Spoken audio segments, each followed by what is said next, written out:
খুলনার সন্ত্রাসীদের বোমা ও গুলিতে মাদ্রাসা শিক্ষক ইমদাদুল হক নিহত এবং ৩ কর্মী গুরুতর আহত হওয়ার প্রতিবাদে বিক্ষোভ মিছিল ও সমাবেশ করেছেন জেলা বিএনপির নেতাকর্মীরা। দুপুরে খুলনার খান জাহান আলী থানা বিএনপির উদ্যোগে ফুলবাড়ি গেট বাস স্ট্যান্ড চত্বরে মিছিল ও সমাবেশ অনুষ্ঠিত হয়।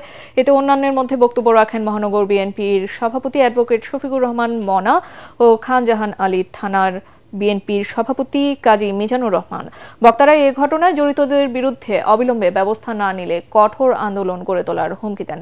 রোববার রাতে কুয়েট আইটি গেট সংলগ্ন রোডে ইউপি সদস্য ও যোগীপাল ইউনিয়ন বিএনপি নেতা শেখ মামুনের দলীয় অফিসে একদল সশস্ত্র সন্ত্রাসী গুলি ও বোমা হামলা চালায়। এতে ইমদাদ নামে এক মাদ্রাসা শিক্ষক নিহত ও মামুন সহ বিএনপি নেতা বিল্লাল খান এবং শেখ মিজানুর রহমান গুরুতর আহত হন।